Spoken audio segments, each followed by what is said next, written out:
जय हिंद दोस्तों, कैसे हैं आप सब। तो आशा करते हैं आप सब अच्छे होंगे। आज हम लोग देखेंगे एसएससी जीडी का जो प्रैक्टिस सेट देखेंगे 13 देखेंगे। इससे पहले हम लोगों ने जो 12 तक था वो कंप्लीट कर लिया था।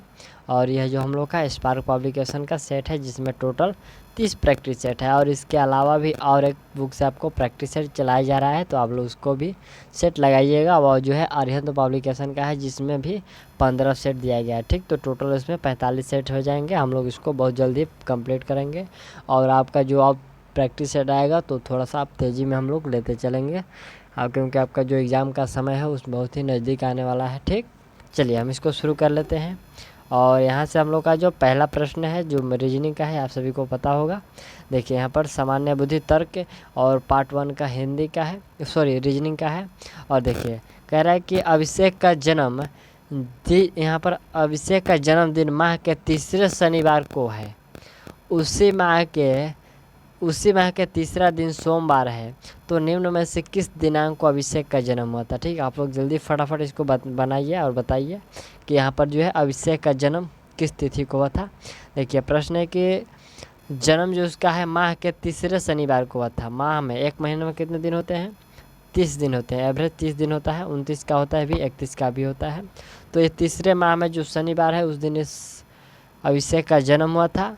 और वह कहा जा रहा है कि उसी माह में तीसरा दिन, यहाँ पर जो तीसरा दिन था वह सोमवार था।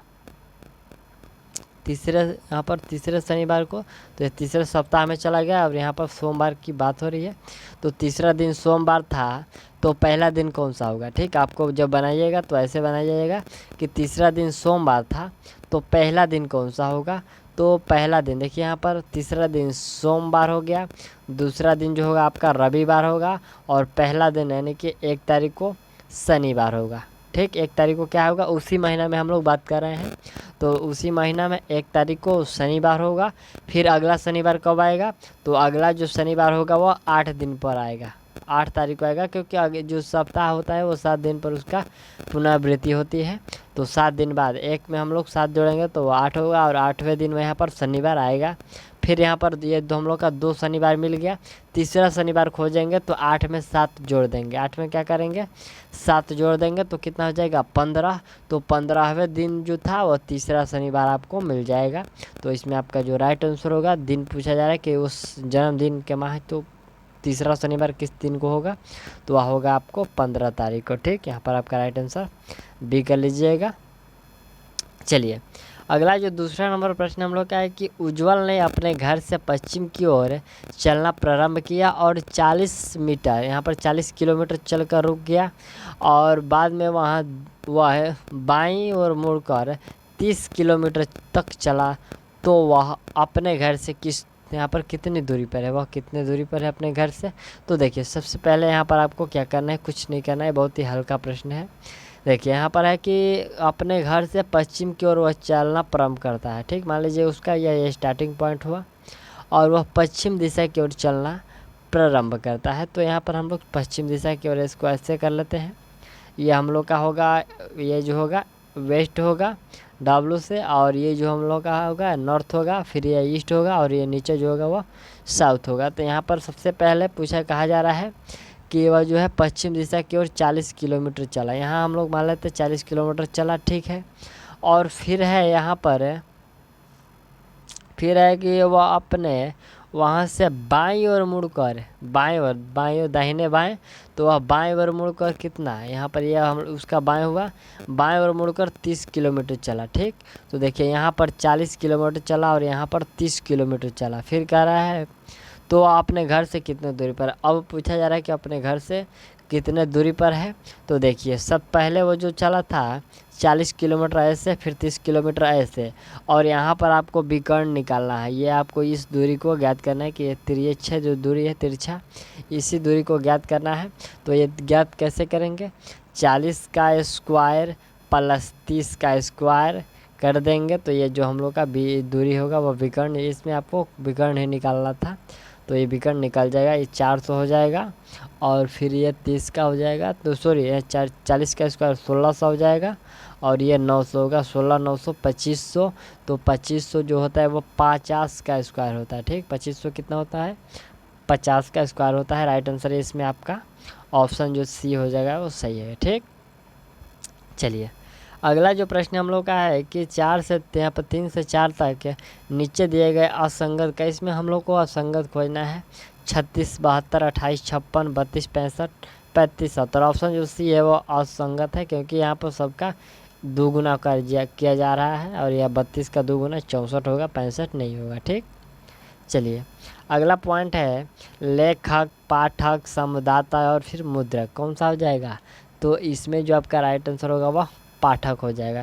देखिए सब जो है यह पुस्तक का मुद्रण है, कोई संवाददाता है, कोई यहाँ पर लेखक है, लेकिन यह जो पाठक है यह पढ़ने वालों के लिए है। ठीक, चलिए अगला 5वें नंबर प्रश्न है कि नीचे दी गई अंक श्रृंखला में प्रश्नवाचक के स्थान पर क्या होगा? प्रश्नवाचक के स्थान पर क्या होगा?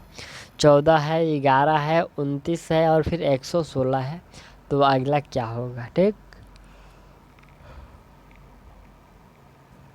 देखिए अगला यहाँ पर आपको क्या करना है, 14 में से आपको 3 घटा देना है। 14 में से 3 घटाकर और 3 से गुना कर देंगे तो 14 में 3 घटाएंगे 11 होगा और 11 में 3 से गुना कर देंगे 33 हो जाएगा। सही है, यहाँ पर 33 है। फिर आपको क्या करना है कि 33 में से आपको 4 घटाना है और 4 से गुना कर देना है। जो घटाना है उसी से गुना कर देना है। तो 29 में 4 से गुना करेंगे 116 होगा। क्या होगा? 116 होगा। तो फिर हम लोग क्या करेंगे कि 116 में 5 हम लोग घटाएंगे। क्या अगला ही पॉइंट पूछा जा रहा है? अगला ही पॉइंट, तो यहाँ पर 5 घटाएंगे तो 116 में से 5 घटाएंगे 111 होगा। और भी अगला पूछता तो हम लोग 111 में 5 से गुना कर देते तो ये 555 आता, लेकिन यहाँ पर वही पूछा जा रहा है घटाकर, तो 111 हो जाएगा। ठीक, चलिए अगला प्रश्न देखते हैं हम लोग। यहाँ पर आकृति हम लोग से दिया गया प्रश्न के नीचे दी गई आकृति में प्रश्नवाचक के स्थान पर क्या होगा? तो देखिए प्रश्नवाचक के स्थान पर 1 में 2 से गुना करेंगे 2 हो जाएगा। ठीक, फिर यहाँ पर हम लोग 2 में 2 से गुना करेंगे 4 हो जाएगा। फिर 2 में 4 से गुना करेंगे 8 हो जाएगा। और फिर हम लोग 4 में 8 से गुना करेंगे तो 32 हो जाएगा। राइट आंसर क्या हो जाएगा? 32। ऑप्शन सी आपका सही हो जाएगा। ठीक, चलिए अगला जो प्रश्न, इसको हम थोड़ा सा नाइट मोड में कर लेते हैं। ठीक, इसको हम जो PDF है इसको नाइट मोड में कर लेते हैं। यहाँ से होगा। ठीक, नाइट मोड में, हाँ चलिए अब समझ दिख रही है, सही दिख रहा होगा।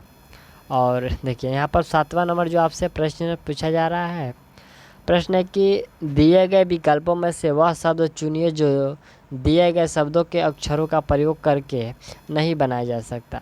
यहाँ पर एकेडमिक है, एकेडमिक से कौन सा जो है शब्द नहीं बनाया जा सकता है? तो देखिए इसमें एकेडमिक से कार्ड जो है नहीं बनाया जा सकता। कार्ड में एक जगह आपको आर देखने को मिल रहा है और आर इसमें एकेडमिक में आर आपको कहीं देखने को नहीं मिल रहा है। ठीक, तो ऑप्शन जो ये है वो नहीं बनाया जा सकता। ठीक, चलिए अगला प्रश्न है कि एक विशिष्ट कोड भाषा में फायर को 33 लिखा जाता है और लिट को 41 लिखा जाता है, तो इसी कोड भाषा में टॉम को किस प्रकार लिखा जाएगा?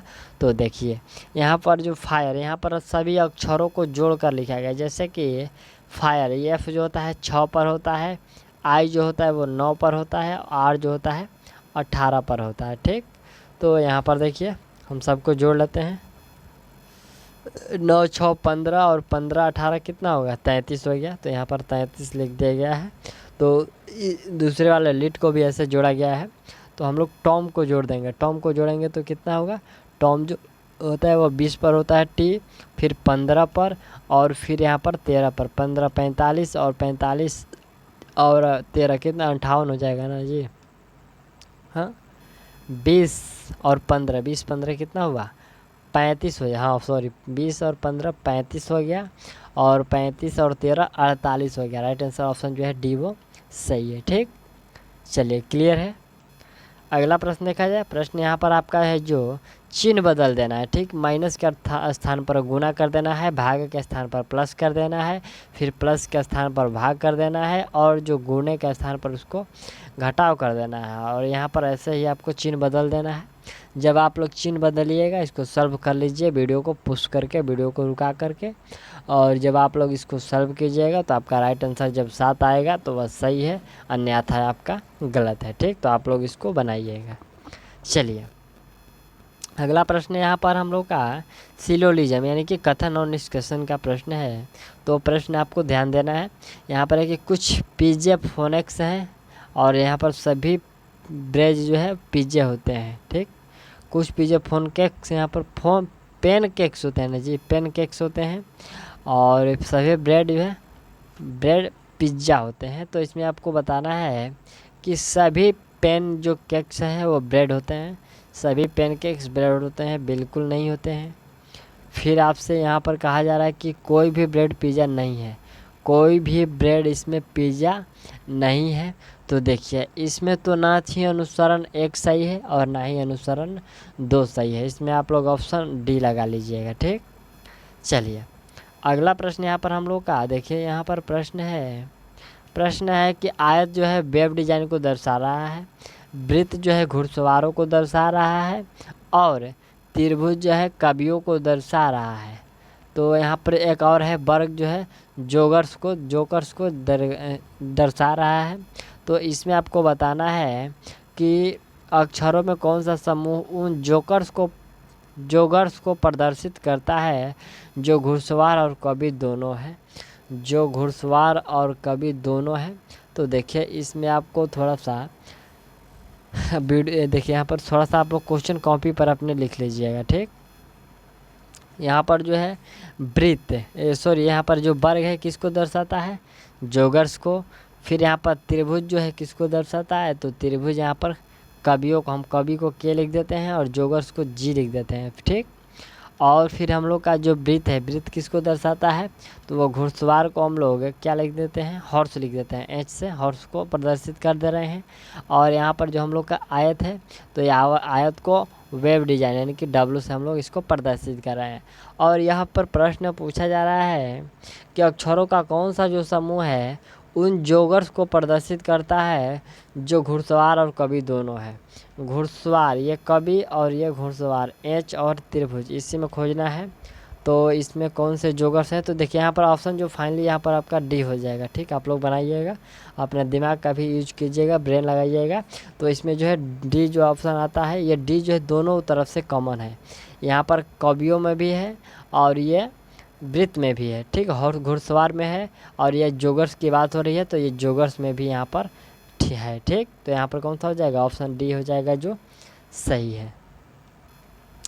चलिए अगला जो प्रश्न हम लोग का प्रश्न क्या कह रहा है, प्रश्न है कि एक फेरी वाला अपने घर से निकलता है, वह अपने गाड़ी को पूर्व में 1 किलोमीटर की दूरी तक धकेलता है और फिर उत्तर दिशा की ओर मुड़ता है और आगे 4 किलोमीटर की दूरी तक चलता है। फिर वह पश्चिम दिशा की ओर मुड़ जाता है और आगे 9 किलोमीटर चलता है। फिर वह अपनी बाईं तरफ मुड़ता है और आगे 4 किलोमीटर चलता है। अपने घर के संबंध में वह अब कहाँ है। ठीक, तो आपको बताना है कि अब वह कहाँ है। तो चलिए हम लोग इसको थोड़ा सा ग्राफ से समझ लेते हैं और जो भी डाउट है वो क्लियर हो जाएगा। ठीक, देखिए सबसे पहले यहाँ पर हम लोग का जो फेरी वाला है वो अपने घर से निकलता है, और आप लोग तो डायरेक्शन आपको पता होगा, ये हम लोग का ईस्ट हो गया, ये वेस्ट हो गया, और ये हम लोग का साउथ हो गया, और ये जो ऊपर है वो आपको नॉर्थ हो गया। ठीक, तो वह अपने घर से गाड़ी को पूर्व में निकलता है, यानी कि 1 किलोमीटर निकलता है। 1 किलोमीटर किस तरफ, एक मान लीजिए इसका ये स्टार्टिंग पॉइंट ए रहा और ये 1 किलोमीटर ये इधर से चला। ठीक, 1 किलोमीटर चला और 1 किलोमीटर दूर तक चला धकेलता है। फिर वह उत्तर दिशा की ओर मुड़ जाता है। उत्तर दिशा की ओर अगली बार हम लोग को मुड़ना है, और वह 4 किलोमीटर उत्तर दिशा में 4 किलोमीटर हमको इसको चला देना है। यहाँ पर 1 और यहाँ पर 4। ठीक, फिर हम लोग पढ़ेंगे फिर क्या कह रहा है कि 4 किलोमीटर चलता है और फिर पश्चिम की ओर मुड़ता है और 9 किलोमीटर। ठीक, फिर यहाँ पर पश्चिम दिशा की ओर मुड़ता है और 9 किलोमीटर की लंबा जो सफ़र है वो तय कर लेता है। ठीक, और फिर अपने बाईं ओर मुड़ता है और 4 किलोमीटर चलता है। ठीक, अपनी बाईं ओर मुड़ता है और वह 4 किलोमीटर चलता है। यहाँ देखिए, इसको हम लोग दूसरे कलर से ले लेते हैं, ठीक। इसको दूसरे कलर से, कैसा कलर, पीला कलर, ठीक। और वह 4 किलोमीटर यहाँ पर हम लोग को उसको चला देते हैं, ठीक। तो अब हम वहाँ पर आपको बताना है कि यह जो अपने घर से कितने दूरी पर स्थित है, ठीक। तो देखिए, यहाँ पर ये जो है दोनों समांतर है, क्योंकि ये भी 4 किलोमीटर है और यह भी 4 किलोमीटर है, यह तो फिक्स है। फिर यहाँ पर यह जो है 1 किलोमीटर की दूरी है और यह टोटल दूरी जो है आपका 9 किलोमीटर है, ठीक। टोटल दूरी यह 9 किलोमीटर है, तो ये भी 9 किलोमीटर होगा। तो ये जो 1 किलोमीटर, 9 किलोमीटर से हम लोग 1 किलोमीटर घटा देंगे, क्योंकि यहाँ पर शुरू में 1 किलोमीटर चला है, तो वो बचा 8 किलोमीटर, ठीक। और 8 किलोमीटर, और फिर वह किस दिशा में है, तो ये 8 किलोमीटर तो ये निश्चित हो गया, लेकिन वह दिशा जो है आपका पश्चिम दिशा, ये वेस्ट है।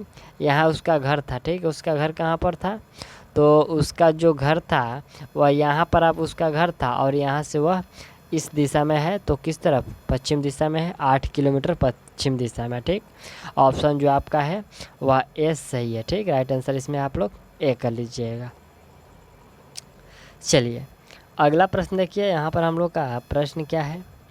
प्रश्न है कि एक औरत एक आदमी की ओर इशारा करते हुए वो कहती है कि मैं इसके दादा के इकलौते पुत्र की इकलौती पुत्री हूँ, तो औरत उस आदमी से किस प्रकार संबंधित है, ठीक। देखिए, यहाँ पर प्रश्न है कि एक औरत है और वह आदमी की ओर, एक आदमी की ओर इशारा करते हुए कहती है कि मैं इसके दादा के इकलौती पुत्री हूँ, दादा के इकलौती पुत्री हूँ। मान लीजिए कि देखिए, चूँकि देखिए दादा की इकलौती पुत्री है, तो औरत उस आदमी से किस प्रकार, देखिए चूँकि दादा का जो इकलौती पुत्र होगी, तो उस महिला का जो पिता हुआ, दादा की इकलौती पुत्री, एक देखिए यहाँ पर ये मान लीजिए ये आदमी हो गया, ठीक। ये मैन हो गया, और मैन की दादा, दादा होगा, दादा डी से हम लोग दादा का, और दादा की पुत्री क्या होगी, दादा की पुत्री इस लड़के का जो होगी वह फुआ होगी, ये तो सही है। इसको हम लोग दादा की पुत्री होगी, जो इकलौती पुत्री है, तो फुआ होगी। और पिता की पुत्री, यहाँ पर पिता का भी एक और स्टेप बढ़ाया गया, ठीक। थोड़ा सा ध्यान दीजिएगा, हम भी यहाँ पर भूल गए। इसके दादा के इकलौते पुत्र की इकलौती पुत्री है, पुत्र के इकलौती पुत्री है। तो देखिए, यहाँ पर एक जो है लड़का है, एक आदमी है, आदमी की ओर इशारा यानी मैन है, मैन की ओर इशारा करते हुए एक लड़की कहती है कि मैं इसके दादाजी के, ठीक, इसके दादा के पुत्र के, दादा के इकलौते पुत्र, इसके पुत्र पिता होंगे। ये तो आप सब लोगों को सभी को पता होगा कि जो दादा के लड़के होंगे और एक ही लड़के होंगे तो आपके पिता होंगे, सही है। और पिता के इकलौती पुत्री, पिता के इकलौती पुत्री कौन होगी, यहाँ पर इसकी बेटी होगी, ये दादा होगी, ये पिता होगा। और इकलौती पुत्री तो ये आपको डॉक्टर कर देते हैं, ये पुत्री हो गई। तो पुत्री यहाँ पर पिता के पुत्री इसका क्या होगी, बहन होगी, पिता की पुत्री इसकी बहन होगी। यहाँ पर डी जो होगा वह बहन होगा, तो यहाँ पर ऑप्शन जो बी है सही हो गया। ऑप्शन यहाँ पर आपका बी हो गया, ठीक। आप लोग समझ गए होंगे, यहाँ पर दादा है, दादा के पुत्र होंगे तो पिता होंगे, और पिता के जो बेटी होगी वह पुत्री, तो वह इस एम की है, बहन है, ठीक। चलिए अगला प्रश्न है कि यहाँ पर भी ऐसा ही प्रश्न है, थोड़ा सा आप लोग ध्यान दीजिएगा। और प्रश्न है कि एक लड़के ने एक लड़के का परिचय कराते हुए, ठीक, एक लड़के का परिचय कराते हुए कहा कि यह मेरे पिता के साले के इकलौते बहन की भाभी की पुत्री है, तो वह लड़का उस लड़की से किस प्रकार संबंधित है, वह लड़का लड़की से किस प्रकार संबंधित है। यहाँ पर 4 ऑप्शन दिया गया है, ममेरा भाई, चचेरा भाई, मौसेरा भाई और चाचा। आप लोग इसको बनाइएगा, देखते हैं आप लोग बनाते हैं या गलत कर देते हैं। आप लोग फटाफट इसको बना लीजिएगा। और इसका जो राइट आंसर क्या होगा, इसका जो राइट आंसर होगा ममेरा भाई होगा, ठीक। तो आप लोग बनाए होंगे तो सही है, अन्यथा आपका गलत है, ठीक। चलिए हम लोग अगला प्रश्न की ओर बढ़ते हैं, क्योंकि हम लोग जो इसका पिछला प्रश्न था उसको देख लिए थे 13, तो 14 को हम लोग, चलिए अगला जो हम लोग का प्रश्न है कि दक्षिण, यहाँ पर यदि दक्षिण पूर्व पश्चिम हो जाए और उत्तर पूर्व दक्षिण हो जाए तथा आगे भी इसी तरह परिवर्तन जारी रहे तो दक्षिण पश्चिम किसको कहा जाएगा। देखिए यहाँ पर डायरेक्शन आपको चेंज करने वाला प्रश्न है। आप लोग ऐसे इसको प्रश्न ऐसा आपको मिला होगा। यदि आप और कहीं से SSCGD का सेट लगाते होंगे तो यह प्रश्न आपको ज़रूर ही मिला होगा कहीं ना कहीं। देखिए इसको हम लोग बनाते हैं और कैसे बनाते हैं।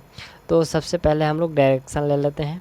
ये ईस्ट हो गया और ये वेस्ट हो गया, ये वेस्ट हो गया और ये साउथ हो गया, ये नॉर्थ हो गया। सही है, ये हम लोग का डायरेक्शन यही प्रकार है। ठीक, और पहले स्टेप में कहा जा रहा है कि दक्षिण और जो पूरब है, दक्षिण पूरब कौन सा, ये होगा। और दक्षिण पूरब जो है वह पश्चिम हो जाता है, ये पश्चिम हो जाता है, ये वेस्ट हो जाता है, ये पश्चिम हो जाता है। और फिर कहा जा रहा है कि उत्तर पूरब जो है वह दक्षिण हो जाता है, उत्तर पूरब जो है यह वाला, ये दोनों पॉइंट जो है वह दक्षिण हो जाता है, ये साउथ हो जाता है। ठीक, तो देखिए यहाँ पर यहीं पर समझने वाली बात है कि यहाँ पर आखिर इसको क्या किया जा रहा है। तो यहाँ देखिए, यहाँ ये जो दक्षिण पश्चिम, ठीक, उत्तर कौन सा है दूसरा में, उत्तर पूरब है, दक्षिण हो जाता है, उत्तर पूरब जो है वह दक्षिण हो जाता है। तो यहाँ से देखिए, यहाँ से चलकर ये जो यहाँ से चलकर और यहाँ जब हम लोग घूमेंगे तो यह कितना डिग्री का कोण होगा, क्योंकि यहाँ पर भी एक कोण बनेगा, यहाँ पर भी एक कोण बनेगा और यहाँ पर कोण, यहाँ पर भी कोण। इस 4 कोण जो हो जाएगा इसका मान कितना होगा, 360 डिग्री। ठीक, आपको पता होगा ये जो कोण होता है इसके जो वृत्त होता है, ये समझिए कि वृत्त ही बन गया। तो इसका जो टोटल मान हो गया वो 360 हो गया। 90 डिग्री ये हुआ, 90 डिग्री ये हुआ, 90 डिग्री ये और ये 90 डिग्री, तो चारों 90 डिग्री। ठीक, और फिर यहाँ पर है इस दक्षिण को कितना बढ़ाया गया है, यहाँ से 90 डिग्री का बढ़ाया गया है और फिर 45 डिग्री, क्योंकि देखिए 90 डिग्री यहाँ है और 45 डिग्री यहाँ, दोनों को जोड़ेंगे तो 135 डिग्री। देखिए यहाँ पर डायरेक्शन की बात हो रही है तो डायरेक्शन आपका दक्षिण से बदलकर 145 डिग्री बढ़ा दिया गया है। ठीक, यहाँ दक्षिण है और यहाँ दक्षिण कर दिया गया तो कितना बढ़ाया गया है कोण, ये 135 डिग्री कोण बढ़ाया गया है। उसी प्रकार पहला भी कोण था दक्षिण पूरब, ये दक्षिण पूरब किधर होगा, दक्षिण पूरब जो हम लोग का होगा ये होगा और ये पश्चिम है तो इसको भी 90 डिग्री है। यहाँ भी आपका, यहाँ भी 90 डिग्री होगा और यहाँ पर 45 डिग्री होगा, इसको जोड़ेंगे तो ये भी आपको 45 डिग्री 135 डिग्री होगा। तो 135 डिग्री ये कोण को आगे बढ़ा दिया गया है। तो हम लोग ऐसे ही आगे बढ़ाते चलेंगे 135 डिग्री। तो यहाँ पर दक्षिण पश्चिम जो है किसको कहेंगे, दक्षिण पश्चिम किसको कहेंगे जी, दक्षिण पश्चिम कौन होता है। सबसे पहले दक्षिण पश्चिम की बात करें तो दक्षिण पश्चिम हमारा कौन सा होगा, दक्षिण पश्चिम ये होगा और यहाँ से हम लोग बढ़ा देते हैं 135 डिग्री, तो ये 45 डिग्री इधर मिल गया और 90 डिग्री ये इधर मिल गया। तो ये हम लोग का जो ये कौन सा है, नॉर्थ है ना जी, उत्तर में हो जाएगा। ये आपका कौन सा हो जाएगा, तो ये उत्तर में होगा। जो आपका दक्षिण पश्चिम होगा किधर होगा, उत्तर में होगा। राइट आंसर कौन सा हो जाएगा, तो आपका ये ऑप्शन जो है ए हो जाएगा। ठीक, कौन सा हो जाएगा, ऑप्शन ए जो है सही होगा। आप लोग सही बनाए होंगे तो सही है, अन्यथा गलत है। ठीक, चलिए अगला जो प्रश्न हम लोग का है कि दी गई अंक श्रृंखला में कौन सा आकृति असंगत है। इसमें आपको असंगत छांटना है। 1, 4, 3, 16, 6, 36 और 7। देखिए यहाँ पर आपको क्या किया गया है, आप इसको बनाइए। इसका राइट आंसर क्या होगा, कौन सा है जो असंगत है, असंगत का आपको छांटना है। देखिए यहाँ पर जो आपसे पूछा किया गया है वह यह किया गया है कि 1 से बढ़ाएंगे 3, 2 बढ़ा दिया गया है। 3 से यहाँ पर 5 बढ़ाना चाहिए था। 3 से जब हम लोग 2 बढ़ाएंगे तो 5 होगा और 5 से 2 बढ़ाएंगे तो 7 होगा। ये दो फॉर्म में आपको आगे बढ़ा दिया गया है, लेकिन यहाँ पर जो 6 लिखा गया वो गलत है। ठीक, इसका भी फॉर्म देख लीजिए। ये 2 का स्क्वायर है, ये 4 का स्क्वायर है, ये 6 का स्क्वायर है, ये भी दो फॉर्म में आगे बढ़ रहा है।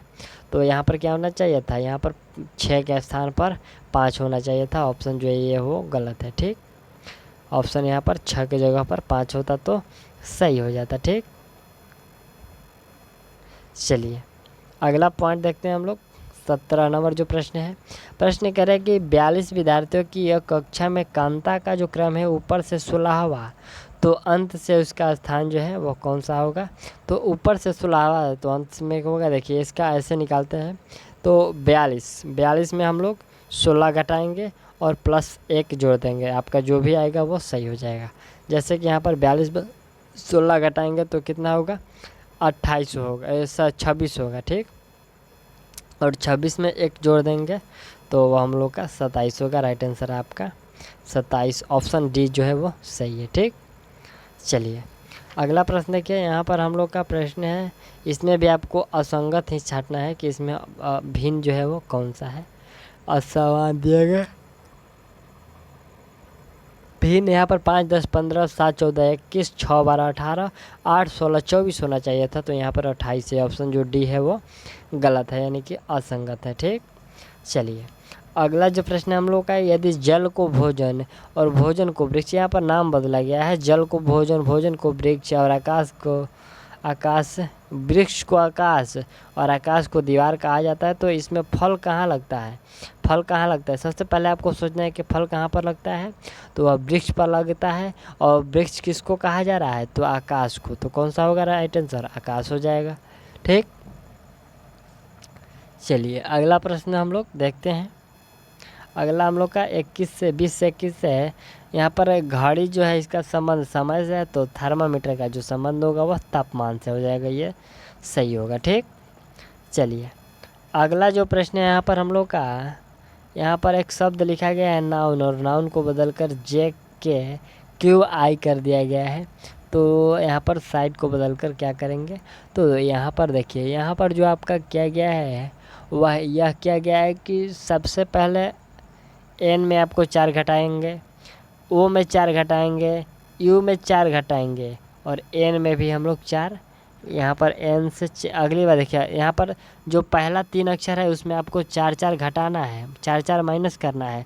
लेकिन ये जो अंतिम वाला अक्षर है इसमें आपको 5 घटा देना है। कितना घटाना है, अंतिम वाले में 5 घटाना है और शुरू वाले में 4 घटाना है। यही जो है आपका इसमें लागू हो रहा है। तो यहाँ पर घटाएंगे, शुरू में 3 में जो 4 घटाएंगे और अंतिम में 5 घटाएंगे। टी जो होता है 20 पर होता है, 20 में हम लोग 5 घटाएंगे, ओ होगा कौन सा हो जाएगा इसमें। और पहला भी ऑप्शन है, तो इसमें जो आपका राइट आंसर हो कौन सा होगा, राइट आंसर आप लोग बताते चलिएगा। इसका राइट आंसर ओ ई और फिर ओ ई ए ओ, ऑप्शन जो ए है सही है वो। ठीक, आप लोग बनाइएगा, इसका ऑप्शन जो ए है वो सही है। ठीक, चलिए अगला प्रश्न देखा जाए। प्रश्न हम लोग का 23 से, यहाँ पर 23 से लेकर कितना 22 से 23 तक है। और यहाँ पर दर्पण वाला प्रश्न है। तो दर्पण वाला देखिए, ये वाला जो छवि है वो कौन से ऑप्शन में बनेगा। यहाँ पर यदि दर्पण होगा तो देखिए ये वाला आकृति, ये ऑप्शन जो है डी का बनेगा। ठीक, राइट आंसर डी हो जाएगा। चलिए अगला, ये भी आपका दर्पण वाला ही प्रश्न है।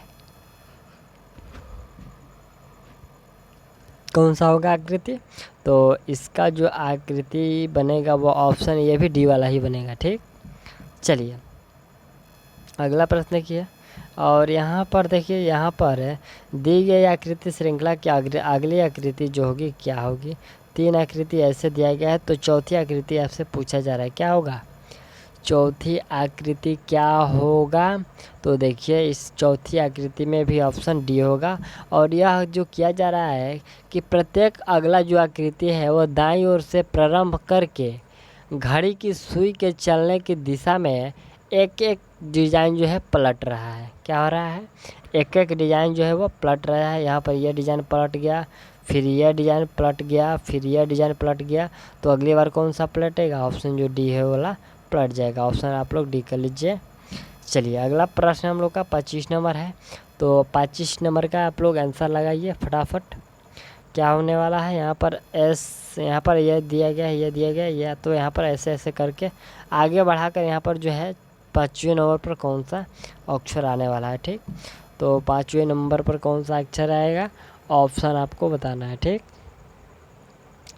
इसका ऑप्शन जो होगा वह ए होने वाला है, CWCZ होगा। देखिए यहाँ पर जो किया गया है एस, एस के बाद टी बढ़ाया गया है, टी के बाद यहाँ पर यू किया गया है और यू के बाद भी, यानी कि पहले वाले लेटर में एक एक आपको प्लस किया गया है। ठीक, दूसरा वाला अक्षर है UWYA और यहाँ पर 2 किया गया है। इस अक्षर में आपको दो दो अक्षर की वृद्धि हो रही है। सही है, पहला में 1 अक्षर, दूसरे में 2 अक्षर और तीसरे में जो हो रहा है वो 3 अक्षर की वृद्धि आपको देखने को मिल रहा है। ठीक, एन से हम लोग 3 बढ़ेंगे 17 पर क्यू, फिर 3 बढ़ेंगे टी, फिर 3 बढ़ेंगे यहाँ पर एम, यहाँ पर इसमें घटाया जा रहा है। ठीक, देखिए यहाँ पर जो तीसरा है इसमें घटाया जा रहा है। ठीक, प्लस नहीं बल्कि ये जो तीसरा वाला अक्षर है इसमें आपको थोड़ा सा भिन्न करके इसमें आपको 3 जो है घटा लिया जा रहा है। ठीक, तो यही आपका आकृति, यही जो है आपका शेड्यूल है जो फॉलो कर रहा है।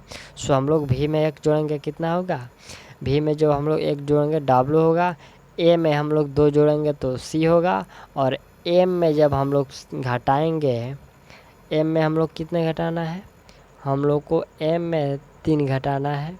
तो एम 13 10 पर जे ना होता है जी, यहाँ पर थोड़ा सा रुकिए 1 मिनट 1 सेकंड। यहाँ पर आपका जो है जे, यहाँ पर देखिए जेड के स्थान पर यहाँ पर जे होना चाहिए था। ठीक, यही इसमें थोड़ा सा मिस्टेक था, तो ये बुक में भी ऐसा ही दिया गया था। सो यहाँ पर आप लोग जेड के जगह पर जे कर लीजिएगा, यहाँ पर आपका सही हो जाएगा, वही फॉर्म लागू हो रहा है। ठीक, चलिए अगला प्रश्न यहाँ पर हम लोग का जो समान जानकारी का प्रश्न है और पहला जो प्रश्न है, प्रश्न कह रहा है कि भारत और पाकिस्तान के बीच की जो सीमा रेखा निर्धारित किसने किया, तो यह किसके द्वारा किया गया था, कौन रेखा नहीं बल्कि यह किसके द्वारा निर्धारित किया गया था, तो यह सर कैरिल रेडक्लिफ के द्वारा किया गया था और यह जो है उसका नाम भी रेडक्लिफ रख दिया गया था। ठीक, चलिए अगला प्रश्न है कि ब्रह्मांड में विस्फोटी तारा कहलाता है, तो विस्फोटी तारा के नाम से अभिनव तारा को जानते हैं। चलिए अगला प्रश्न है कि गोवा को पुर्तगाल से कब आज़ाद कराया गया, तो गोवा को पुर्तगाल से कब आज़ाद कराया गया था यह आपसे पूछा गया। तो इसमें आपका नॉन ऑफ दिस रहेगा, इनमें से आपका कोई नहीं होगा। ठीक, गोवा को कब पुर्तगाल से अलग कराया गया था, तो ये 1987 में जो है गोवा को संपूर्ण राज्य का दर्जा मिला था और ये मुक्त कब किया गया था, तो 19 दिसंबर, आपको याद रखना है 19 दिसंबर 1961 में गोवा को है जो मुक्त आज़ादी मिली थी। ठीक, चलिए अगला प्रश्न क्या है कि मणिपुर की राजधानी कहाँ है, तो मणिपुर की राजधानी यहाँ पर आपसे पूछा गया है, इम्फाल हो जाएगा। सही है, चलिए अगला प्रश्न है कि शाहनामा किसकी कृति है, तो शाहनामा जो है फिरदौसी की कृति है। ठीक, चलिए अगला प्रश्न है कि अंतिम मुग़ल शासक बहादुर शाह जफ़र की मृत्यु कहाँ हुई थी, तो बहादुर शाह जफ़र की मृत्यु रंगून में हुई थी। ठीक, चलिए अगला प्रश्न हम लोग का है कि महात्मा गांधी की पत्नी का नाम, तो उनके पत्नी का नाम कस्तूरबा गांधी था। अगला पॉइंट है हम लोग का कि भारतीय राष्ट्रीय कांग्रेस के संस्थापक कौन थे, तो इसके संस्थापक थे A.O. हुम। ठीक, चलिए अगला प्रश्न है स्वतंत्र भारत के प्रथम भारतीय गवर्नर जनरल कौन थे, तो स्वतंत्र भारत के प्रथम गवर्नर जनरल की बात करें तो वो हो जाएंगे आपके C. गोपालचारी। ठीक, चक्रवर्ती राजगोपालचारी हो जाएंगे।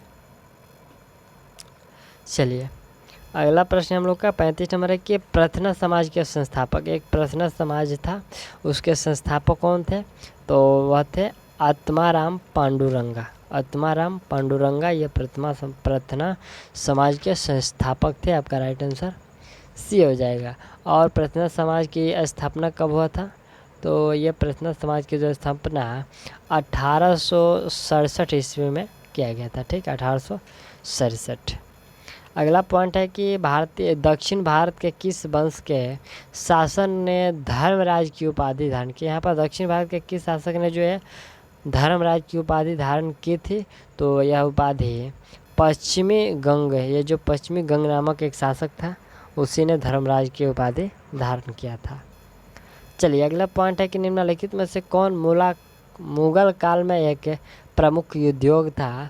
तो मुगल काल में प्रमुख उद्योग था सूती वस्त्र का। ठीक, चलिए अगला पॉइंट हम लोग है कि सौरमंडल का सबसे बड़ा उपग्रह निम्नलिखित में से कौन है। तो वह बड़ा है जो गैनीमीड है। कौन सा है? गैनीमीड है। ठीक, राइट आंसर यहाँ पर आप लोग डी कर लीजिएगा। और अगला प्रश्न हम लोग का है कि भारत का कौन सा भू आकृति विभाग प्राचीनतम है। तो प्राचीनतम है आपका प्रादीपीय जो है वो प्राचीनतम है। ठीक, चलिए अगला प्रश्न है कि बंगाल में भक्ति आंदोलन का प्रवर्तक किसे माना जाता है। तो प्रवर्तक माना जाता है यहाँ पर चैतन्य को। बंगाल में भक्ति आंदोलन का प्रवर्तक चैतन्य महाप्रभु को माना जाता है। अगला प्रश्न है कि विजयनगर साम्राज्य का हिंदू राजवंश निम्नलिखित यहाँ पर की पराजय से हुआ था। तो किसके पराजय से हुआ था? रामराज के पराजय से हुआ था। ठीक, चलिए अगला प्रश्न है कि बांग्लादेश के राष्ट्रपति का आधिकारिक निवास सह कार्यालय ... कहा जाता है। तो क्या कहा जाता है?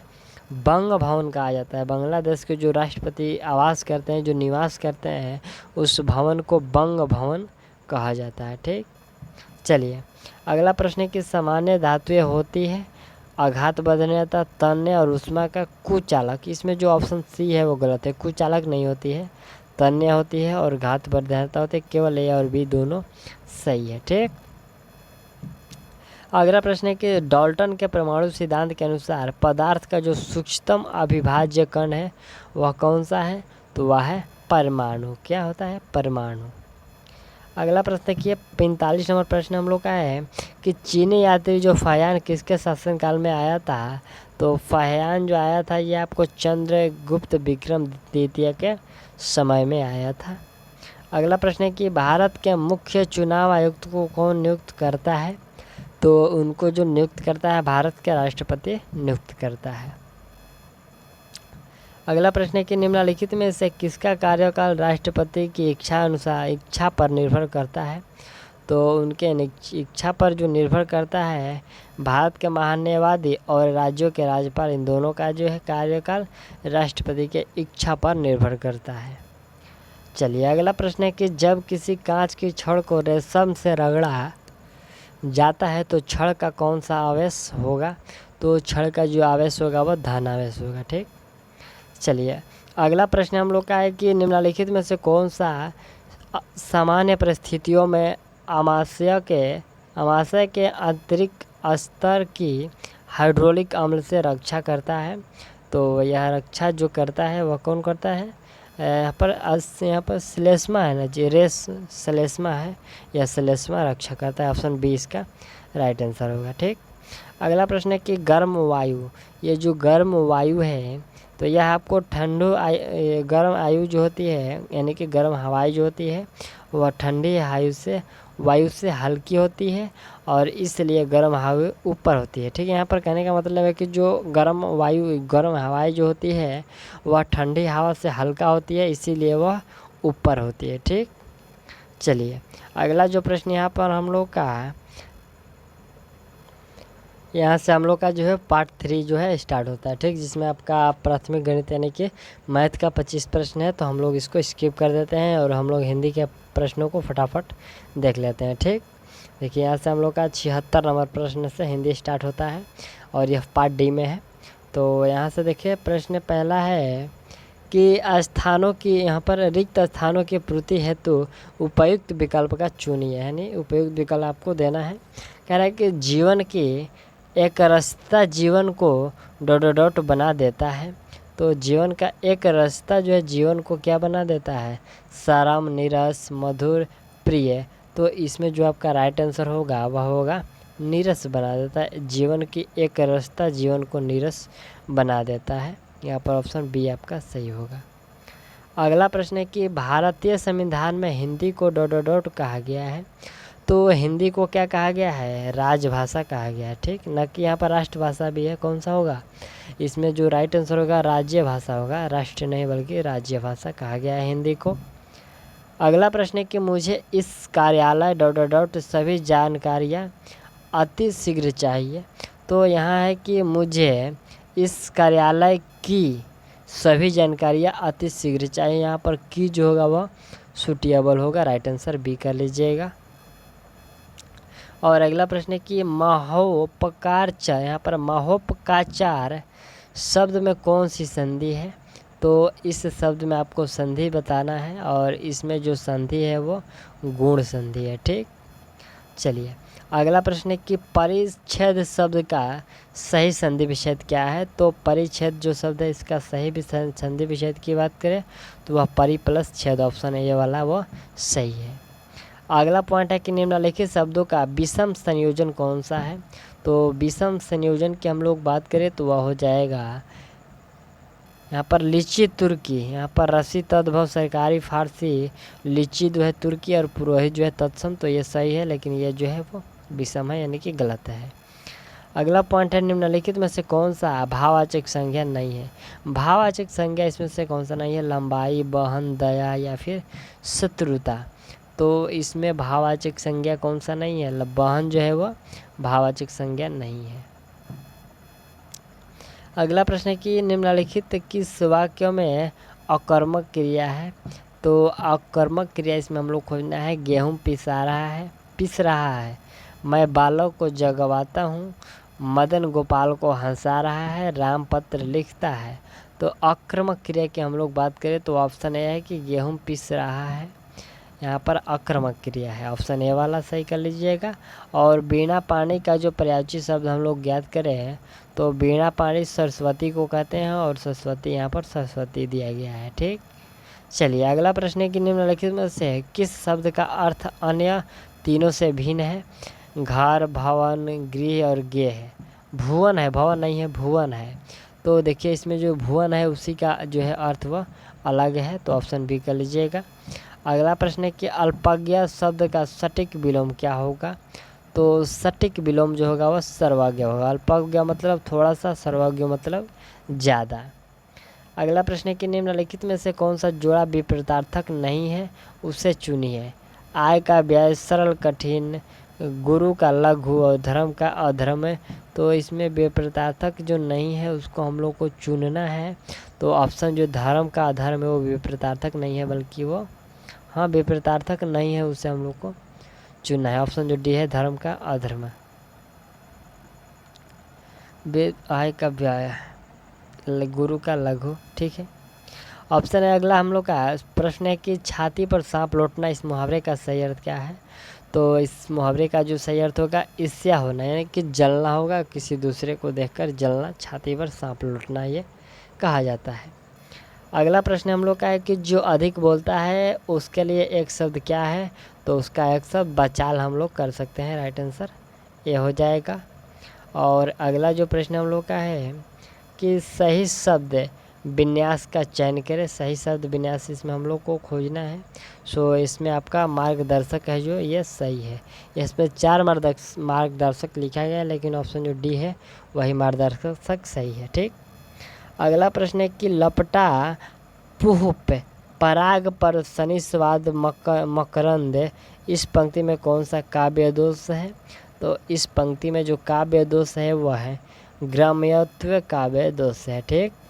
अगला प्रश्न है कि सिर से पैर तक का, तो सिर से पैर तक का जो होता है वो संपूर्ण शरीर कर सकते हैं क्या? हाँ सही है, संपूर्ण शरीर, सिर से पैर तक का। यहाँ पर आपदा मस्तक कर लीजिएगा, यहाँ पर जो है संपूर्ण शरीर नहीं बल्कि आपदा मस्तक जो है सिर से पैर तक, वह सही होगा, ठीक।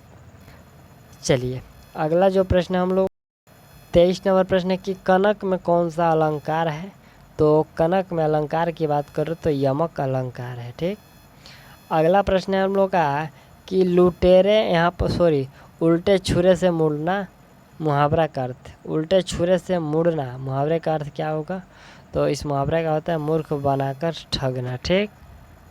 चलिए अगला प्रश्न है कि उत प्लस जवल, उत प्लस जवल का संधि विच्छेद यहाँ पर हम लोग को बताना है, संधि प्लस बताना है, संधि विच्छेद नहीं बल्कि संधि प्लस बताना है। तो इसका कौन सा हो जाएगा, ये हो जाएगा उज्ज्वल, ऑप्शन जो बी है वो सही हो जाएगा, राइट आंसर बी कर लीजिएगा। अगला जो हम लोग का प्रश्न है 96 से 100 तक है, दिए गए वाक्यों को काले छपर या शुद्ध भर्ती में, देखिए यहाँ पर जो गृहिणी के जगह पर हम लोग क्या लिख सकते हैं, तो सॉरी गृहीय, गृहीय के जगह पर क्या लिख सकते हैं, तो इसके स्थान पर हम लोग गृहीय, यह जो ऑप्शन जो गृहीय लिख सकते हैं, ऑप्शन सी वाला लिख सकते हैं, ठीक। अगला प्रश्न है कि विक्रमी संवत ईस्वी सन 57 वर्ष आगे रहता है, इसमें जो संवत है इसके जगह पर हम लोग क्या लिख सकते हैं, तो इसके जगह पर यहाँ पर संवत के जगह पर हम लोग संवत लिख सकते हैं, ऑप्शन जो ए वाला है वो सही है, ठीक। चलिए अगला प्रश्न है कि विश्लेषण करने पर ज्ञात हुआ कि वह उसकी अपना रचना नहीं थी, इसमें विश्लेषण के जगह पर क्या लिख सकते हैं, उसके स्थान पर विश्लेषण, ये वाला ऑप्शन जो भी वो सही हो जाएगा। अगला प्रश्न है कि ज्ञान, यहाँ पर ज्ञान का जो अर्थ होगा क्या होगा, कौन सा हम लोग लिख सकते हैं, यहीं पर आपको बताना है कि उसके स्थान पर क्या लिख सकते हैं, तो ज्ञान का भंडार अथाह होता है, ऑप्शन जो है बी वाला ज्ञान वो सही है, ठीक। अगला प्रश्न हम लोग का है कि जो इंद्रियों को बस में कर लेता है उसे जितेंद्रिय कहते हैं, यहाँ पर जितेंद्रिय का जो है अर्थ क्या, कौन सा सही लिख सकते हैं, तो यहाँ पर जितेंद्रिय जो ऑप्शन जो है ऑप्शन ए वाला है वो सही है, ठीक। तो यह जो हम लोग का स्पार्क पब्लिकेशन का जो सेट प्रैक्टिस 13 था उसको हम लोगों ने तो कंप्लीट कर लिया, और जो अगला 14 होगा वो जल्दी प्रोवाइड किया जा सकता है। तो मिलते हैं अगले वीडियो में, आप तक के लिए थैंक्स।